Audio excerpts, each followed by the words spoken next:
Здравейте! Извиняваме се за леко техническо забавяне. Благодаря ви, че сте с нас.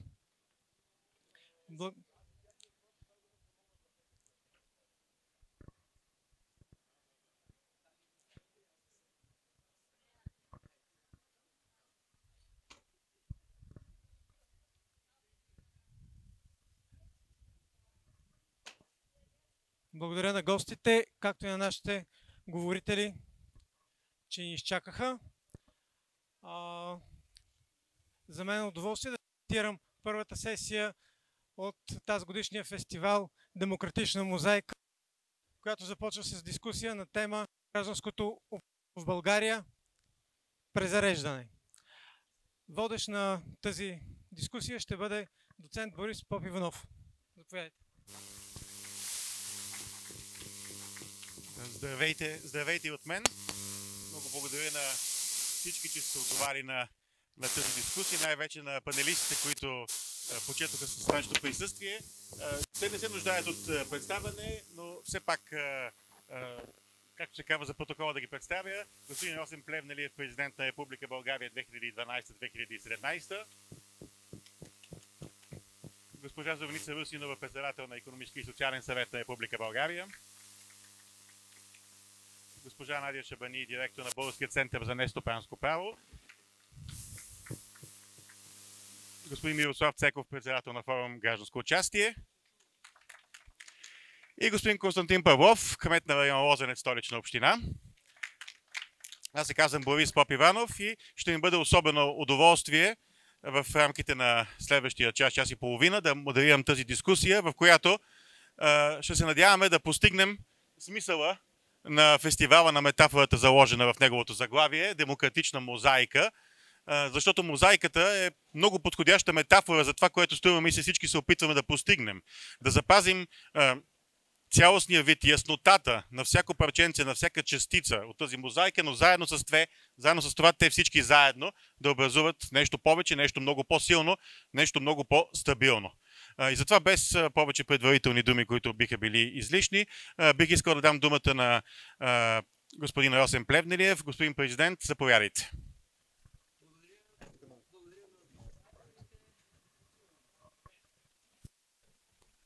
Чудесно, сега се чуваме. Благодаря на организаторите. Много е вълнуващо да бъдем на това свещено място, което е видяло толкова много през годините. И вълнуващо е да се обърнем към млади хора, които са с нас тук, но и разбира в електронните платформи. Обръщам се с думи на благодарност, защото всеки млад човек е важен и активен гражданин е важен. И това да достигнем до сърцата на милионите българи, така че те да разбират каква е нашата демокрация, да разбират принципите, на която тя е основана, да бъдат активни, да изказват позициите, да борят това, което считат, че е важно. Считам, че е изключително навременно и важно да го направим. Още повече във времена, които виждате как демокрациите, за съжаление, се отслабват, виждате как авторитарни лидери отвътре разяждат демокрацията не на една, а бих посочил повече от 100 държави, списъка е много дълъг. Време, в което наистина убедените демократи трябва да се борят за всеки. Аз съм изключително щастлив, че живея в демократична държава. Благодарен на всички, които имат позиция, отстояват тук. Но си спомням, че съм живял и в тоталитарен режим. Половината от моя живот е на един млад човек, който е живял в комунистическа България и никога няма да забравя какво беше тогава. Затова съм толкова горд, толкова радостен и където и да ходех по света като президент, министър, активен гражданин, за мен беше важно да разкажа историята на позитивната промяна в България от една тоталитарна комунистическа държава към една демокрация, която живее своя живот, с която аз толкова много се гордея. Искам да благодаря на всички, които през годините разбраха, че наистина демокрацията се базира на един много елементарен принцип, а той е, че не може без активно гражданско общество. Просто не може. Гражданското общество е този коректив необходим за всички. Политици, институции, правила, ако щете, всеки трябва и може да се отвори към гражданите, да обясни каква е неговата цел, по какъв начин иска да я постигне, за да може те по някакъв начин да го легитимират. Като държавен глава изключително много се гордея, че в най-трудните моменти на моя мандат и специално това са 2013-2014 година, аз се опрях на гражданското общество. То даде решението, за което и тогава и сега съм изключително благодарен. В един момент, в който имаше огромна вълна на протести през 2013 година в началото във всички областни градове, стотици хиляди хора бяха по улиците. Няколко човека дори, за съжаление, се самозапалиха. Спомните си, пред общината във Варна. Имаше опит пред президентството в този труден момент, в който парламента се му разпусна. Политическите партии бяха в много тежка политическа конфронтация. Аз се опрях на гражданското общество. И това помогна много. Поканих протестиращите в президентската институция. Не съм се заигравал с високо вдигнато им рук с едни за сметка на други. Всички бяха добре дошли. Но не селективно. И протестиращи, и не протестиращи. И работодателски организации, и профсъюзни организации. Всеки, който имаше какво да добави към тогава плана как да излезем от една трудна ситуация. Създадох дори инициатива, с която много се гордеех. Тя се казваше Диалог с гражданите. Поканих всички протестиращи на тази инициатива. Имаше повдигнат тон, имаше много критики, но всички заедно търсиха решения. И не базирани на разделения, противопоставяния, много пропаганда и малко смисъл, още повече по-малко дългосрочен план. А точно обратното. Гордея се с тази инициатива. За да минем през трудните моменти, с моето първо служебно правителство, ние направихме, спомните си, обществени комитети към всяка институция. Ние направихме комитет за прозрачност към избирателната комисия през 2013 година. И въпреки скандалите, да не коментирам и един, който беше дълбоко забил нож в гърба на българската демокрация, който се казваше скандала Костинброд, в който от прокуратурата до журналисти и някои политически партии погазиха елементарното право на българските граждани в деня на размисъл. Да не ги бомбардират с пропаганда и лъжи. Въпреки този скандал Костинброд и неговите последствия, всички приеха резултатите от тези избори. Те бяха легитимни, защото гражданите бяха навсякъде. Същото случай след това и с втората вълна на протести, която продължи повече от една година срещу безобразия в взимането на решения на най-високо държавно ниво през 2013 година. Никаква прозрачност и в крайна сметка един олигарх трябваше да стане председател на ДАНС. Гражданското общество даде своята легитимация, бе част от решението на един процес, който разчисти тези зависимости и ние успяхме отново да отидем на едно по-високо ниво. Затова благодаря на всички, които са днес с нас, на всички, които ни чуват. Искам да стигнем до университетите, до училищата, искам да стигнем до читалищата. Трябва да стигнем до всеки. Запазвайки различията, да се обединим в името на развитието на нашата демокрация. Без активно гражданско общество няма да стане. Благодаря ви. Благодаря ви, уважаеми господин президент, за тези силни встъпителни думи, включително и за много важното напомняне, че демокрацията не е някаква даденост, не е някаква застинала структура, която веднъж създадена стои вечно, че тя постоянно трябва да се извиква на живот от активните граждани и без тях тя трудно може да просъществува. Особено ми е приятно да дам думата на госпожа Зорница Русинова. Заповядайте за вашите встъпителни думи към тази дискусия. Уважаеми гости, приятели, господин Плевнелиев, много се радвам, че съм част от тази дискусия и искрени приветствия за организирането и на това символично в София, на този отворен площад, за да можем да свободата на изразяване и на възможността всеки един да изрази мнението си. Инициативите Икономически и социален съвет стартира през този мандат, до голяма степен са свързани с това ние да търсим възможност все повече да отваряме този 20 годишен консултативен орган, създаден от структури на работодатели, синдикати и граждански организации към младите хора.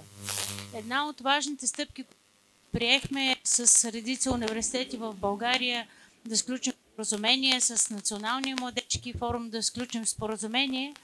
И причината да направим това е продиктувана от идеята всички актове, становища, които по важни законодателни и стратегически документи съвета прави, свързани с икономическия и социален живот на България, да стигат по по-добър начин до младите хора, като ангажираме и тяхното участие.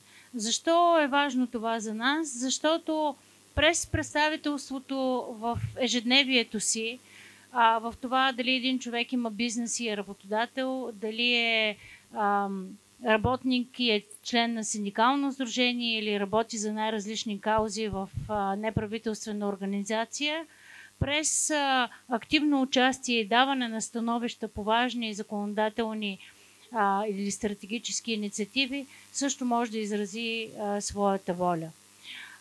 Една от другите ни важни инициативи през последните 2 години е свързана с темата за дезинформацията. За съжаление, в последните няколко години не само различни теми, свързани с законодателство, с европейски перспективи, с зеления преход, с еврозоната, много теми от нашето ежедневие виждаме, че стават наистина обект на дезинформация. Тя касае не само определени важни инициативи, но касае и потребителските ни права на граждани, касае много теми.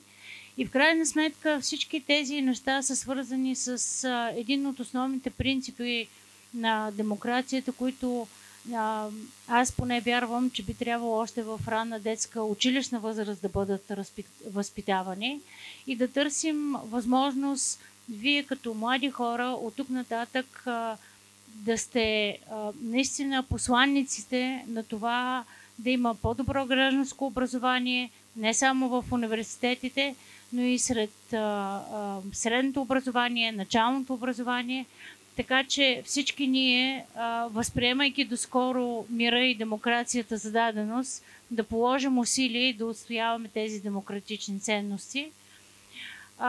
Вярвам, че в дебати като днешния ще можем да имаме не само добри послания, но и да изведем добри изводи, които да могат наистина да намерят широк отзвук и желая наистина успех на днешния дебат.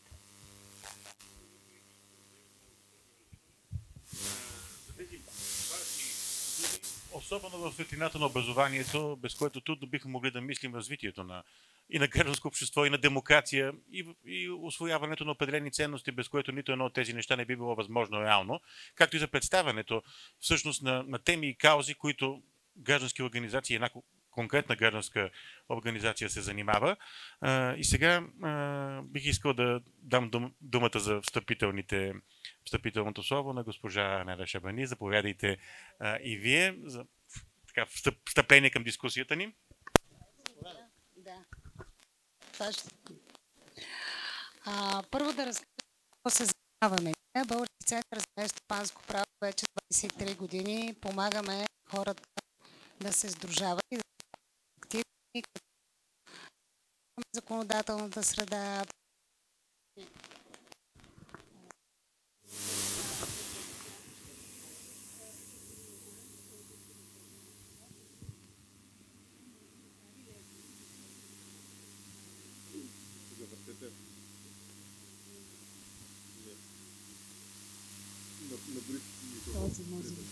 Този ли?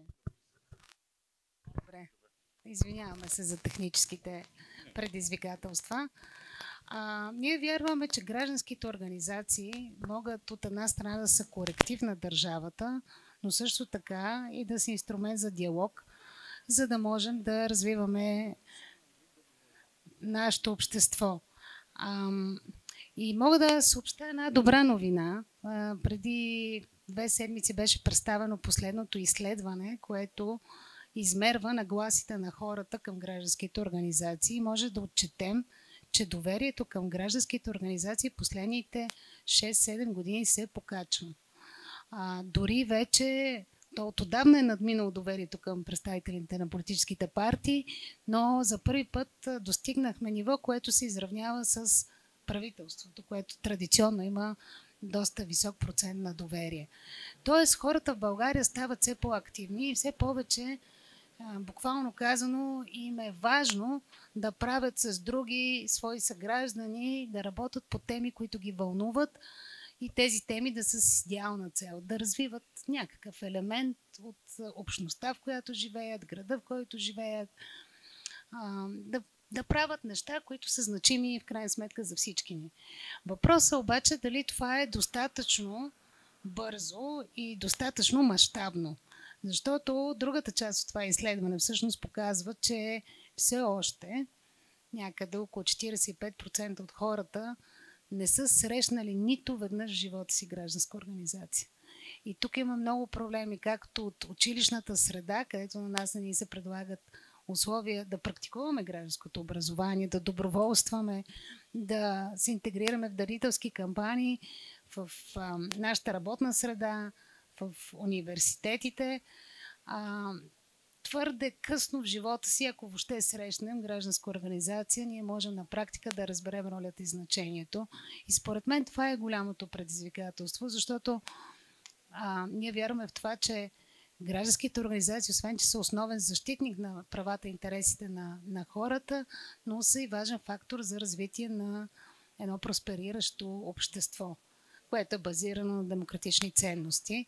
И също поздравление, че дебата го водим тук, където всеки гражданин може да се включи, дори и случайно преминаващ на площада. Демокрацията трябва да е достъпна за всеки.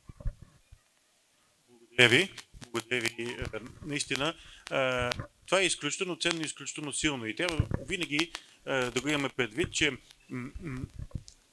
ценностите, каузите не са достатъчни, ако те няма как да бъдат разпространени и да бъдат достъпни за всички. Че бариерите съществуват пред разпространяването на развитието на гражданския сектор. Тези бариери са понякога по-важни, отколкото бариерите, които иначе ни се струва, че имаме. И затова средата, която трябва да бъде отворена за него, е първостепенна политическа задача и ми струва, че това е един от важните акценти, които биха могли да се направят. Сега ми е приятно да дам думата на господин Мирослав Цеков, председател на форум Гражданско участие, да даде своя принос към началото, към старта на тази дискусия. Заповядайте, господин Цеков. Благодаря. Аз първо искам да благодаря на панелистите, които се съгласиха макар и не много топлото време, да се включат в нашия така отворен дебат. Един от стремежите на фестивала Демократична мозайка е именно да покаже гражданската енергия и цветната палитра на различните каузи, активисти, организации и да ги приближи по-близо до тази голяма част от гражданите, които всъщност никога през живота си не са имали досек с тази гражданска енергия. Съм сигурен, че и днес, и най-вече утре по време на изложението и по време на останалите дейности, които сме подготвили в рамките на фестивала, всеки един от гражданите и гостите на столицата, които ще минат тук през Славейков, могат да намерят нещо за себе си, което да ги пали, което да ги ангажира или което смятат за смислено и ценно и биха инвестирали времето си в него. И не на последно място да благодаря за тия встъпителни слова. Аз ще си позволя две провокации, може би насочвайки до някаква степен вече дискусията и в посока на въпросите, които сме си позволили да набележим и искаме да разгледаме в нея от гледна точка на организатори. Едната провокация е свързана с нещо, което много често си говорим в гражданския сектор, за институционализираните форми на участие, за взаимодействието с институциите въобще. И тази сутрин под една от публикациите за фестивала имаше един така доста силен аргумент, който казва следното: институционализираните форми на взаимодействие с институциите убиват гражданската енергия. Нещо, с което аз лично не съм съгласен, тъй като си мисля, че да, протестите, експресивните форми на изявяване на позиция със сигурност са един ценен елемент от демокрацията, но те няма как да бъдат единствения начин, по който гражданите си комуникират с държавната власт и с политическите субекти, и те са краен начин в момент, в който нищо друго не остава. Нали, вече си вдигнал ръце от всякакви работни групи, съвети, опити за диалог, опити за смислен градивен разговор и не ти остава нищо друго, освен да излезеш и да демонстрираш и да протестираш, за да привлечеш внимание и да припомниш, че всъщност този важен елемент на демокрацията, гражданите, още е там и още има какво да каже за това, което предстои. И втория въпрос и втората ми провокация до някъде и в контекста, наблюдавайки сега на разговора, който ние водим, стремежа ни да направим дискусията на площад Славейков беше да превърнем всъщност наистина площада в една гражданска трибуна и да ангажираме хора, които просто минават, но не са толкова свързани с гражданския сектор. Но напоследък другото нещо, което много, много си говорим в гражданския сектор, е доколко темите, които гражданските организации защитаваме, успяваме да ги комуникираме и да ги предадем на гражданите, които не са част от така наречения балон при нас.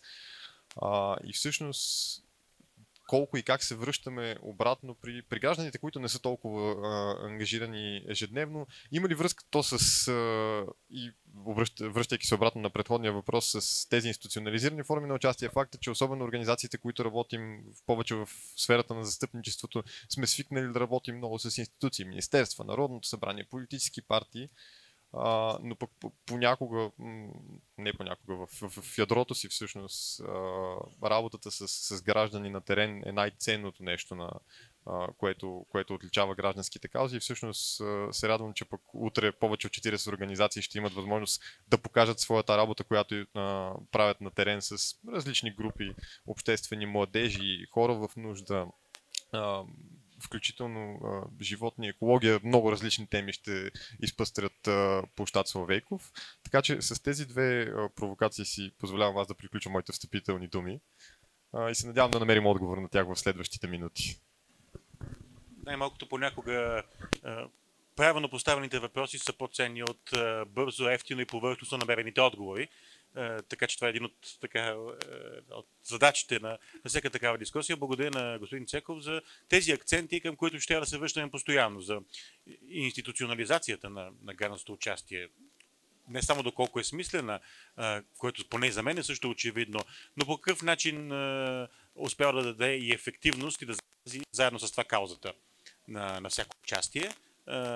Така ще да не отблъсне хората, но не по-малко важната тема за балоните, в които понякога гражданските активисти се намират без да сами да съзнават, защото увлечени от много дейности, от много активности, смятат, че всички около тях запазват това и участват в това, то всъщност далеч не винаги такъв е случая.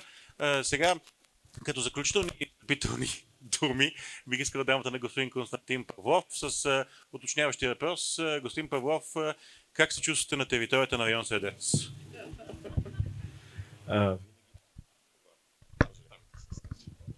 Винаги съм се чувствал чудесно на територията на район Средец, защото нашата всъщност сградата на районната администрация се намира в район Средец. Така че ние сме постоянно пребиваващи, имаме всички разрешения да бъдем тук и да работим. Шегувам се, разбира се, чудесен район Средец, но район Лозенец не отстъпва по нищо. Така, бих искал да кажа следното. Много благодаря на организаторите за възможността да кажа няколко думи по този въпрос. Благодаря и за възможността това да стане именно на това място, което е знаково за България, за българската култура, за българската държавност. Искам да припомня, че всъщност площадът винаги е бил метафора за гражданското участие и то не от вчера, още от античността до ден днешен. И че градът всъщност като начин хората да живеят заедно е това, което поражда гражданското участие и неговите форми по-нататък и ни позволява да живеем заедно. Също така искам да припомня, че исторически в българското възраждане институцията на читалището, институцията на българската община, всъщност те възникват в началото като институции на гражданското общество. Те не са част от държавното управление. После от тях произлизат институциите на новата българска държава, било то културни и образователни и така нататък. Така че ние имаме много ясна традиция българска в областта на гражданското общество, към която можем да се обръщаме и да търсиме отговори вече днес в 21 век. Иначе, що се отнася до града и до институционализираното участие на гражданите, за мен този въпрос е много лесен на отговора, защото всъщност градовете, и то не само в България, всъщност не просто допускат гражданското участие, не просто го смятат за важно, а то е жизнено важно за съществуването на градовете и за тяхното функциониране. Например, ще ви дам елементарни примери. Сигналите, които подават гражданите за нередности, никой не ги задължава да подават сигнали за нередности, никой това не е тяхно работно задължение, но всъщност българския град и въобще градът в една развита страна не може да функционира без обратната връзка от гражданите, без да бъдат посочвани проблемните зони, без да бъдат формулирани изисквания към местата, в които да се живее, да се почива, да се работи. Гражданското общество е това, което всъщност позволява да се формира окончателния вид на града, който да бъде удобен за хората и да изпълнява своите функции.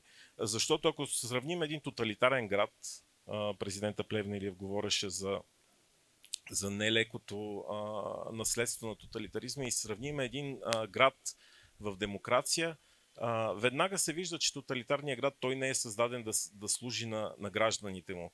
Той не желае участието на гражданите. Гражданите са изолирани, гражданите са превърнати в дребни фигурки на фона на грандиозните свръхидеи, които движат тоталитарната система. Напротив, при една демокрация гражданите са поставени в центъра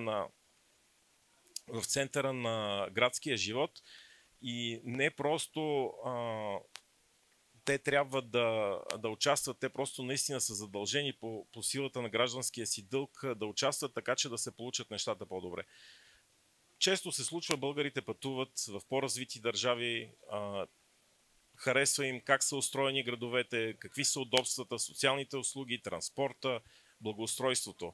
Това, което може би не винаги се разбира, че всяко едно от тези постижения, всяка една от тези придобивки всъщност е резултат на активно гражданско участие, на изисквания, на задаване на въпроси, на участие в дискусии, на даване на мнения, на даване на предложения и така нататък.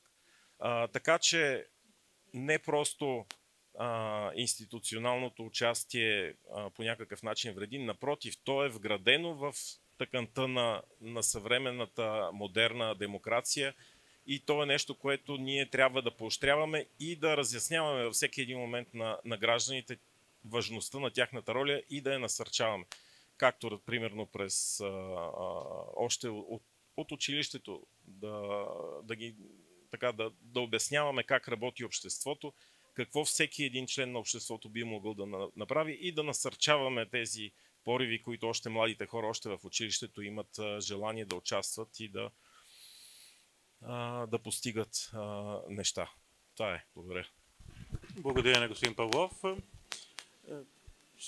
Тези съвстъпления, благодаря, което всъщност ни насочва към същинската част на дискусията, която съгласно регламента има три общи въпроса, свързани с ролята на държавата и институциите, стратегическата визия за развитие на гражданския сектор от една страна.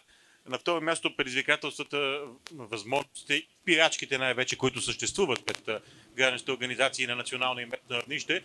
И на трето място насърчаването на гражданското участие през мрежи, коалиции и така нататък. И няма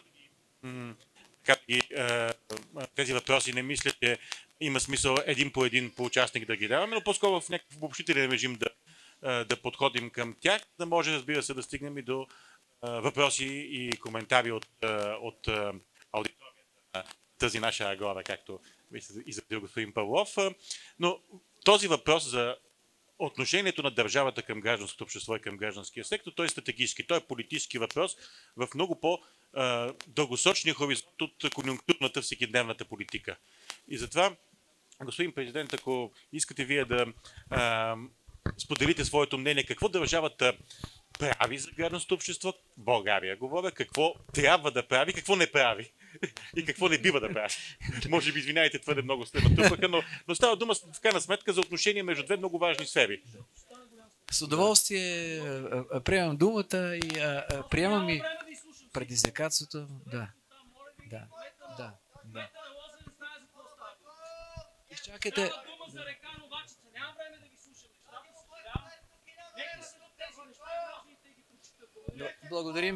Благодариме ви за вашата активна гражданска позиция. Отговарям. Благодаря ви много. Моля ви, после ще ми обясните. Да, нека да се чуваме. Разбрах ви. Да, разбрах. Разбрах ви, благодаря ви. Вижте, нали оставихте тук? Защото ГЕРБ управляваше 8 години заедно с вас. Ето говорете, заповядайте. Ето ви Благодаря. Скъпи граждани, извинявайте, че така се вклиних в това събитие. Чух вчера по радиото, че ще има някакъв такъв формат. Просто извинявайте отново. Господин президент, извинявайте. Точно така. И сега първият въпрос. Кмета на Лозенец знае какво се случва. Нали разбирате за какво говоря? Моля? Съжалявам, не съм запознат. Тоест, вие се нареждате заедно с кмета Делян Георгиев на Изгрев, който е втори мандат. Веднъж беше от една партия, после от друга, който също не знаеше при няколко дена какво се случва с река Новачица. С река Новачица в момента първия лист е предизвикахме проверка от Регионална инспекция на околна среда и водите София, които на време дойдоха, свършиха си работа и се оказа, че констатираха, че от преливник в Дианабад софийска вода е прехвърлила фекални, непречистени води, които тъкат вече 10-ти ден поне, в река Новачица. Това го знае половин София, изведнъж президента на България и кмета на Лозенец не го знаят. Така че, граждани, ако обичате, погледнете ги тези неща и си задайте въпроса, когато 20% участие има Столична община в софийска вода, а ние вече 10 дена не знаеме тези лайна защо текат в река Новачица. Благодаря ви. Отидете и се разходете в Ловен парк. Поне се познаваме с вас, при цялото уважение. Познаваме се. Редихте се заедно с Делян Георгиев, който се наложи да му вкараме медиите с бутонките. За 10 години трябваше да оправи Бойко бедните хора, а той Това също е граждански глас. То не е в района, аз не знам коя е река. Благодаря. Нали се разбрахме да се изслушваме? Една институция. Лъжа от страна на Софийска вода. Планиран ремонт, който се води за авария, изцениране на авария. И всичко това са Аз мисля, че много ви благодаря за всичко, което казахте и много се радвам. Чудесни сте.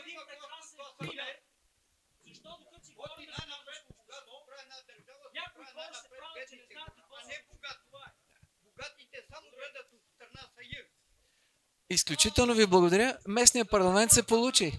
И това, че сме на това място, няма как да е по-хубаво. Благодаря ви много.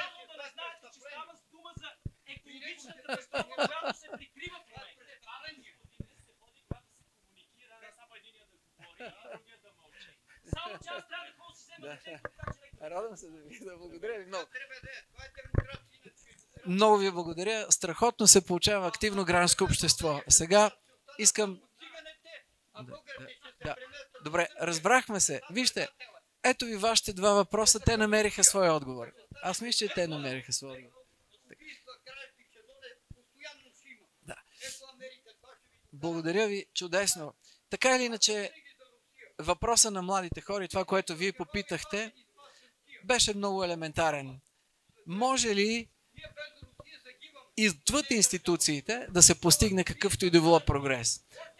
Моят елементарен отговор на този въпрос е, че ако ние си даваме сметка кои са богатите държави на планетата, и тук въпреки целият популизъм, въпреки разделенията в България, практически аз мисля, че българите са изключително обединени. Всички ние искаме мир, всички ние искаме просперитет. Обаче има само два вида богати държави. Едните са тия, които има нефт, петрол, газ, обикновено са диктаторски режими.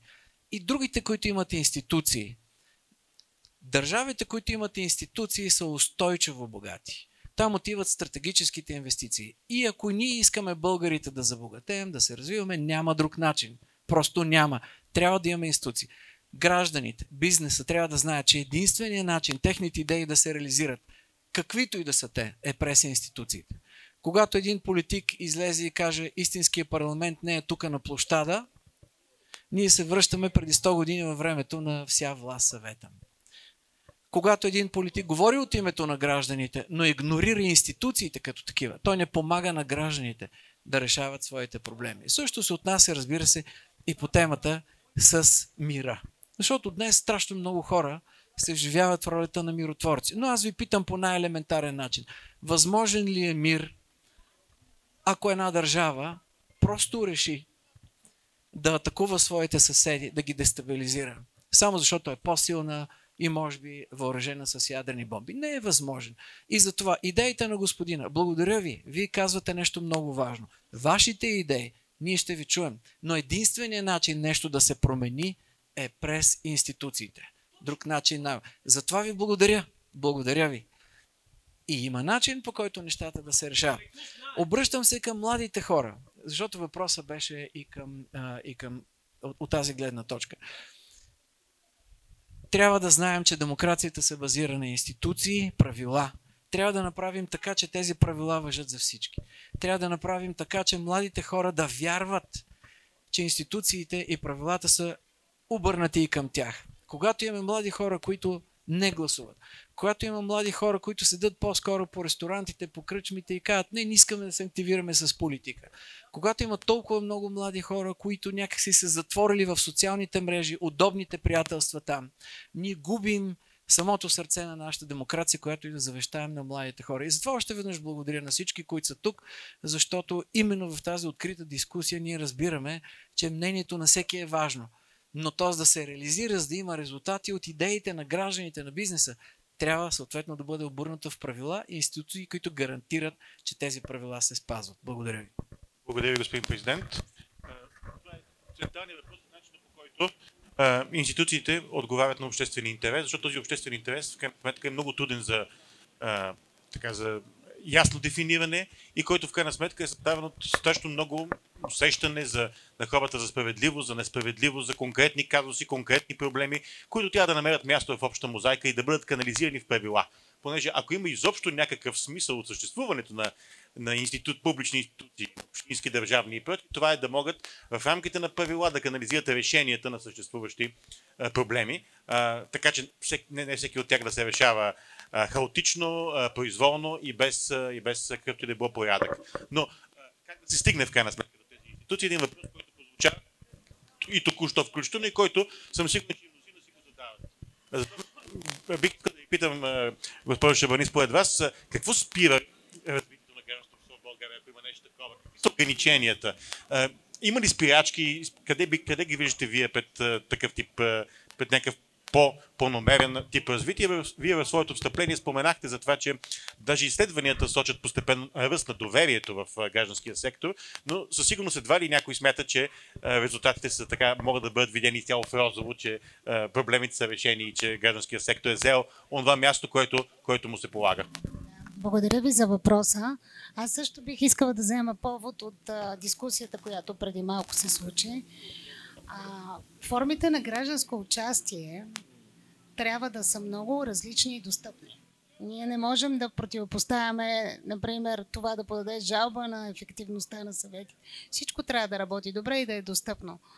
Едно от нещата, които последните години, според мен, това ескалира малко негативните усещания на всеки един от нас, че не сме чути, е, че това да отидеш да направиш предложение, някак си остава в нищо, дори не ти се отговаря. Това, че съветите, които са създадени, има над 150 съвета, са обезкървени и на практика байпаснати, така че да няма значение. Затова хората не вярват. И добавям към това, че от 2010 година има дебат за стратегия за развитие на гражданските организации. Тази стратегия, първата беше приета 2012, но тя на практика почти не се изпълни, изтече и срока 2015 година и имаме така една постоянна съпротива от страна на изпълнителната власт да приеме нова стратегия. Защо трябва да има стратегия? Защото това ще е ясната заявка на държавата как ще подкрепи гражданското участие и как ще развие средата. И аз не мисля, че политическата криза просто е причината за това.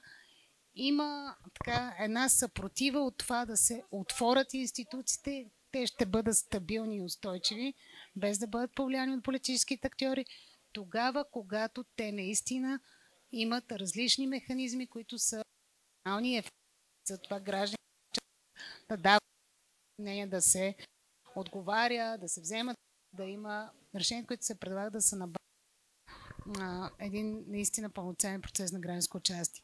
Какви са проблемите, освен това, че средата не се развива и напреки нея все пак има някаква гражданска активност? Има един такъв последните години задълбочаващ се проблем, свързан с това, че политическите субекти градат политическите си програми на база силно разделение на групите хора. А нашата задача като граждански организации е да обединяваме, да създаваме пространство за диалог, за дискусия. И това са две противопоставящи се сили, които много затрудняват това, което ние правим. Ние сме отворени към всеки, който иска да дойде, да сподели, да водим един структуриран разговор и накрая да постигнем поне съгласие по нещо.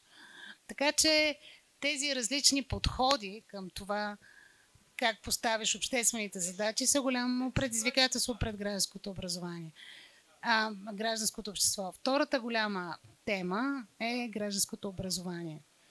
Когато се връщам и на това, което казах в началото, няма инструменти още от най-ранна възраст. Ние да възпитаваме подрастващите, да практикуват гражданско участие, гражданските ценности. Как очакваме да има граждани, които след това да знаят и да забелязват, когато демокрацията е застрашена и да се борят за това гражданските каузи да бъдат постигнати.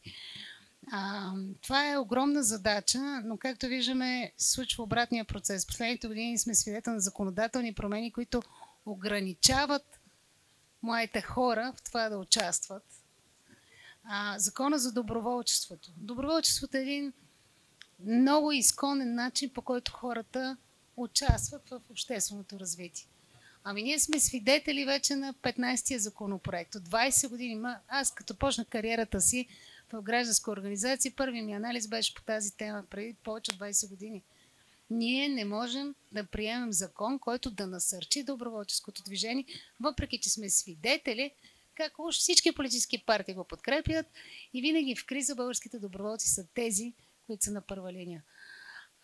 Има нужда от това да се мисли как средата става по-добра, за да избои тази енергия.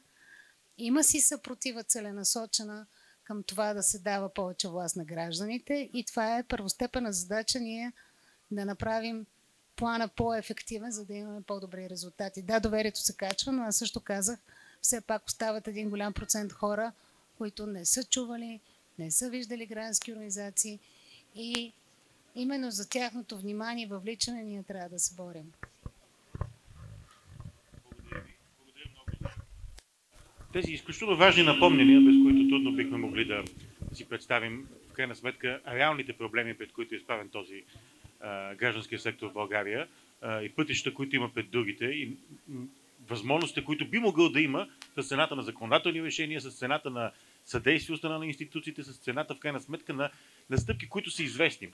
Примерът с доброволчеството беше изключително важен, понеже аз за този закон чувам вече 10 години поне. Да, може да са много повече, но става дума за това, че всъщност гражданските организации не са изправени пред някакъв проблем в България, който е възникнал вчера. Това са проблеми, за които се говори и се пак се говори и са едни и същи думи. И затова едно от надеждите, които бихме могли да имаме при такива дискусии, че няма след 10 години живот издава да се съберем и да си поставяме същите въпроси и което е по-тъжното да си даваме същите отговори и да правим същите коментари, които даваме сега. Тоест, че е възможно една стъпка напред, което наистина да настъпи, без което без участие не би могла да бъде възможна. Затова бих искал да попитам и господин Цеков за младежкото гражданско общество. Предизвикателствата пред него, младежкият граждански сектор. Той как ви изглежда като отвътре и всъщност по какъв начин стимулира и как виждате стимулирането на гражданското участие на младите хора в България? Дали се чува? Чува се. Добре. Аз ще тръгна от там, където Надя приключи и ще дам един пример от седмиците преди фестивала. Всъщност, един от другите елементи на подготовката на фестивала са няколко посещения в различни училища в столицата, в които разказваме за идеята на фестивала и разказваме за демокрацията, защо е важно гражданското участие, защо е важно младите да са активни, какви форми на участие имат в училище, организациите около тях. И тъй като стана въпрос, че гражданските организации не са в ситуацията, в която са с нещо, което се е случило вчера, имаме сега един много пресен пример и това е закона за предучилищното и училищното образование и промените, които се случиха в него, тъй като назад в годините работейки и форум гражданско участие, и Национален младежки форум с училища, много лесно сме комуникирали с училищни ръководства, с ученически съвети, много лесно сме имали достъп и директна интеракция с ученици. Нещо, което не мога да кажа, че сме изненадани, тъй като имахме такова очакване в гражданския сектор след това, което се случи около дебата за закона за предучилищното и училищното образование. Не малко пъти, дори тук в София, от различни училища, независимо дали от директори, от ученически съвети или от отделни учители, чухме, дайте, то е много смислено да влезете да говорите за демокрация, много е смислено да влезете да говорите за гражданско участие, ама в момента ситуацията е малко по-сложна, не сме сигурни как ще реагират родителите, ама виждате ли сега какво става в НПМГ, да кажем, ама виждате ли сега в парламента този разговор как върви. Връщайки се на това, което Надя каза, аз не мисля, че ние осъзнаваме и на ниво граждански сектор, и на ниво колаборация между гражданския сектор и институциите най-вече, какъв пропуск и каква щета нанасяме, като не интегрираме ефективно гражданското образование и съответно възпитаването на гражданска култура в младите хора от най-ранна възраст. И защо казвам това? Една от дискусиите, които ще се случат утре тук по обяд в рамките на фестивала, е наречена Образование за демокрация. Там доста различни експерти и от организации, които се занимават с образование, и представители на ученически съвети, на младежки организации ще говорят в тази посока, защо гражданското образование не е само един час, една седмица в 11-12 клас, в който ние говорим какво е гражданско участие, какви са устоите и основите на демокрацията. Гражданското образование е реална интеракция с гражданския сектор, с граждански организации и каузи, и няма как ние да възпитаме една истинска култура на участие без преди да навършат 18 години по някакъв начин младежите и учениците да имат реална възможност да практикуват форма на участие. Една такава са ученическите съвети, но не само. Няма как да се случи без те да имат досег до граждански организации, няма как да се случи без те да имат досег до доброволчество. А това нещо няма как да се случи без ние да го осъзнаем като нужда и без да имаме реални механизми за насърчаване, връщайки се и на закона за доброволчеството. Една от фундаменталните части на закона за насърчаване на доброволчеството, както го наричаме в гражданския сектор, е именно насърчаването на младежкото доброволчество, което от една страна е инструмент за възпитаване на култура на гражданско участие и на активност, от друга страна е нещо много ценно, за което ние не говорим толкова често. Насърчаването на доброволчеството в широк план е възпитаване на култура на солидарност и култура на общност и култура на споделеност, нещо, което в последните години, аз сега ще си позволя една провокация, един колега политолог наскоро беше написал, че в България от общност се е превърнала в общост, което прави смисъл до толкова, доколкото именно ние като граждански организации сме тези, които можем, и това е посланието на фестивала тази година, силата на колективния глас, силата на общността, силата на обединението и силата на споделените усилия да променяме средата около себе си положително и да градим нещо смислено, но да го градим по ред и правила. И тук нещо, с което искам да завърша. В кратката битност моя като председател на Обществения съвет към 49-то Народно събрание, към Комисията за прякото участие, ние сме имали, госпожа Шабани също знае, не един път случай, в който граждани стигат до заседания на комисии, пристигат с едни огромни папки, с доклади, сигнали, какво ли още не. И казват, вече няма какво да правим. Входили сме ги в тая комисия, в тая институция, в кметство, в съда и къде ли още не. Казвате ми, вие ако не можете да направите нещо като граждански организации, какво правим вече? И тук ми се ще да кажа, че затова е важно въпроса за стратегията за развитие на гражданското общество. Създаването на култура за взаимодействие между гражданския сектор и институциите е процес. И аз вчера си позволих в едно интервю за Дарик Радио да кажа, че демокрацията е много гадно нещо. Точно защото тя е процес, за разлика от диктатурата, която е състояние и тя си съществува и се възпроизвежда изключително добре сама за себе си. Демокрацията обаче изисква постоянна инвестиция на усилия в нея и постоянен колективен отпор срещу опитите да спре да съществува също. Едно от тези усилия е усилието да се създаде връзка и структурирано взаимодействие между граждани и институции, граждански организации и институции. И това трябва да се случва постоянно. Нещо, което, за съжаление, в последните години поради ред причини, примера с различните обществени съвети и работни групи е само един от многото. Не се случва, има много какво да работим в тази посока, за съжаление. Благодаря много.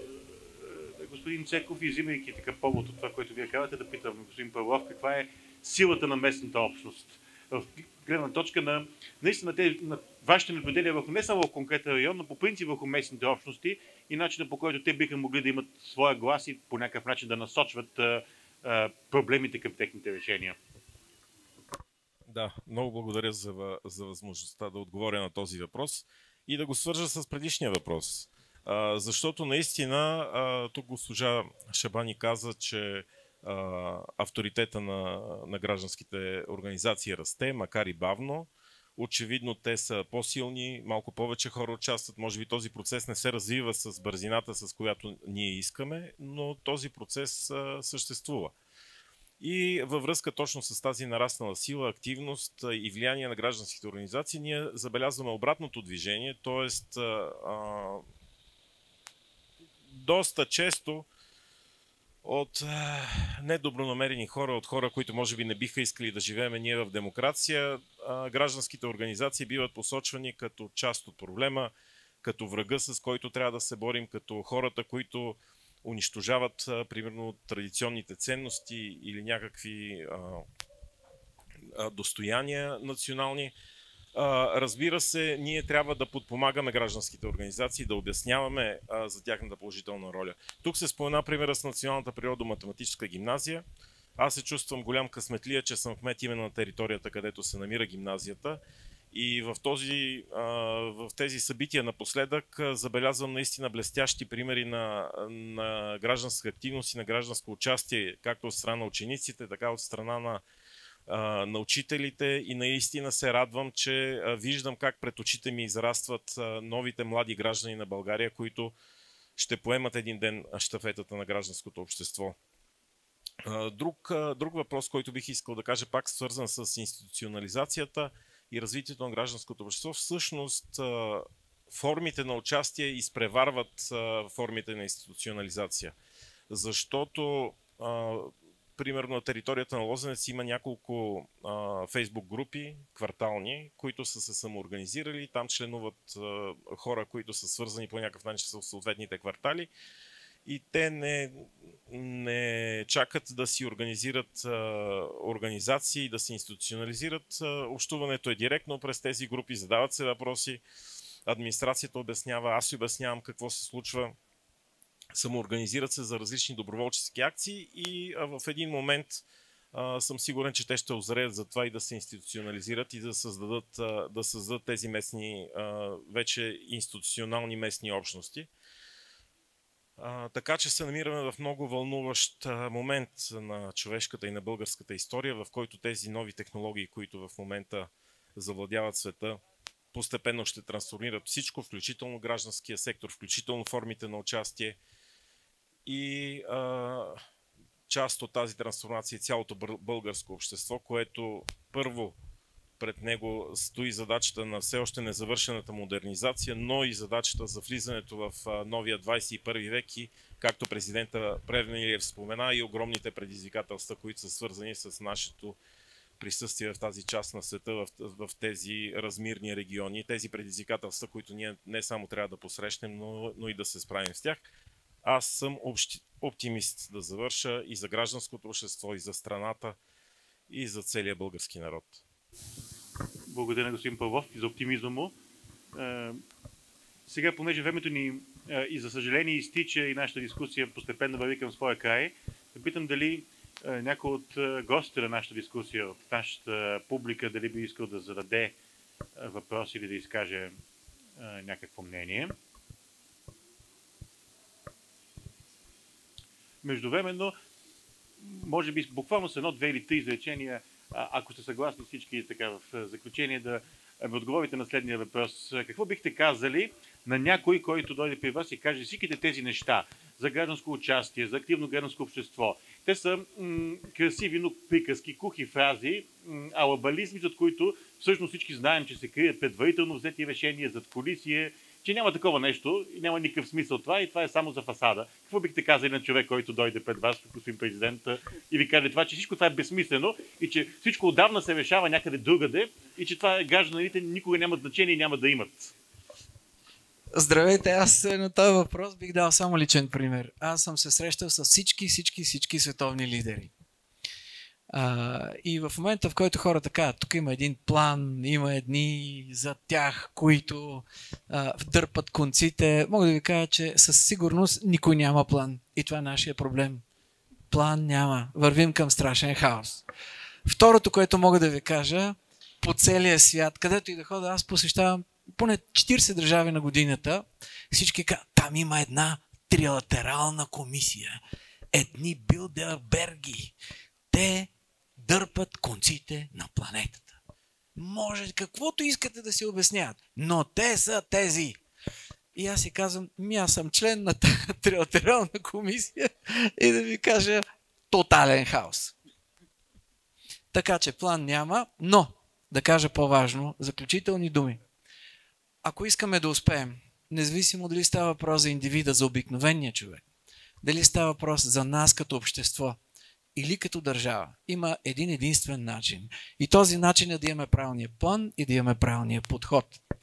Може да стане Айнщайн, да имате гениален план за една държава. Ако нямате правилния подход да интегрирате хората, да разберат какъв е вашия план, да ви повярват, няма да успеете. Защото успеха е колективното усилие на всички нас. Същевременно, ако успеем да обединим хората в грешния план, а днес популистите в България със страшна сила правят именно това. Те ни отдалечават дори от това да можем да стигнем до обикновения човек, да говорим с него, до младия човек. Разделяме учителите, противопоставяме ги на един на друг. Това е началото на края на нашата демокрация. В крайна сметка, това пък не е правилният план за България. Затова какъв е правилният план? Аз ще ви цитирам президента Желев, който беше чест гост в моята президентска институция. Много се гордеех, че правех съвет на президентите. Всички се събирахме заедно. Един свят човек с едни изкрящи очи, който ми казваше, господин президент, запомнете от мен. И моля ви, запомнете и го разказвайте. Демокрацията може да е болна, но тя се лекува единствено и само с повече демокрация. И така тези святи думи на един свят човек останаха в съзнанието ми. Така че правилният план за България повече, а не по-малко демокрация. А правилният подход е всички нас. Затова сме и тук на този площад, независимо колко е студено, колко много или малко хора са тук. Няма начин. Само всички заедно можем да постигнем тая България, която искаме да завещаеме на нашите деца. Благодаря ви. Повече, а не по-малко демокрация. Благодаря ви, господин президент.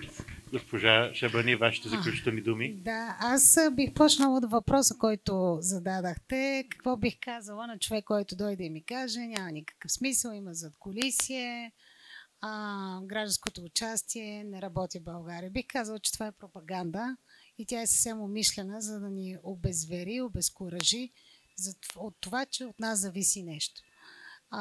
И бих подкрепила това, което господин президент Плевнелиев каза.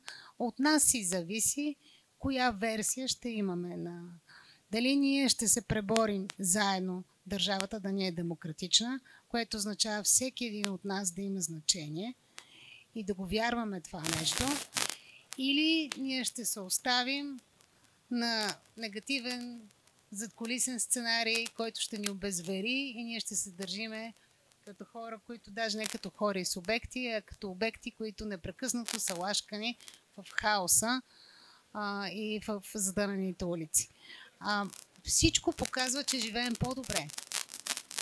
Дига се благосъстоянието ни, имаме проблеми и предизвикателства, има региони, които по-трудно се справят, има хора, които по-трудно се справят, но обща задача е непрекъснато намираме по-добри и по-добри решения. И да вярваме в това, че институциите и да налагаме на институциите да работят. Защото ако по някой път те не работят, наша задача е да ги накараме да работят и да се отчетем. От нас и зависи. Благодаря ви, госпожо Шабани. Господин Цеков, вашите заключителни думи. Ами, аз ще тръгна, хващайки се за нещо, което господин Павлов каза в самото начало. Първо бих им казал, че най-традиционното нещо в България е сдружаването. И аз съм много съгласен с това нещо, тръгвайки именно от читалищата, нещо, което си е наше и което е изключително автентично. Така че първото, което бих им казал, отидете в местното читалище. Вижте енергията, която има там, тъй като на много места тази енергия все още е жива и все още крепи духа за общност. Бих им казал, отидете в Шумен и вижте Фондация Подобри и младежката сфера. Или отидете в Търговище и вижте клуба на нестопанските организации. Още примери на много места в страната за малки организации, които променят средата около себе си. Или ако не, винаги могат да дойдат и да се запознаят с работата, която ние правим. И да ги насочим към някоя организация в техния град, или в техния квартал, или в техния район. Защото има добри примери около нас и това, което аз си мисля в посока на казаното и от президента Плевнелиев за повече демокрация, има нужда от повече смелост, от повече визии, от повече хора, които задават градивна посока напред. В гражданския сектор има такива хора. Просто трябва да се огледаме за тях и когато можем да ги подкрепяме и да търсим възможност да събираме повече хора около тях, защото те могат да движат и да правят тази положителна промяна, за да има повече демокрация, да се развива страната напред и не само.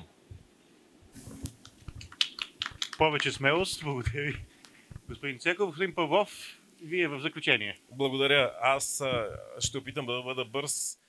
Много лесен въпрос. Какво бих показал? Веднага бих отворил деловата система, за да покажа броя сигнали, броя подписки, броя мнения, които получаваме всекидневно. След това, когато човек се запознае с тази лавина от мнения, предложения и оплаквания, бих показал решенията на различни комисии, на различни специалисти, експерти, какво е последвало от това и накрая вече и готовия резултат. Тоест, това е едно доказателство. Просто се надявам човека да има достатъчно търпение, за да се запознае с целия процес от начало до край. А иначе какво може да направим? Най-важната задача за мен е да накараме хората да повярват в себе си. Да накараме хората да повярват в това, че живота на всеки зависи от неговите решения и от неговите усилия. Това е отдавна известен закон в социологията. Доказано е, че именно тези хора, които вярват в себе си, вярват в усилията си, вярват в собственото си, в това, че те сами създават живота си, всъщност това са успешните хора и тези успешни хора създават успешните общества и тези успешни общества имат бъдеще. Така че това е нашата задача. Да накараме хората да повярват, да обясниме, да ги мотивираме, те да повярват в себе си.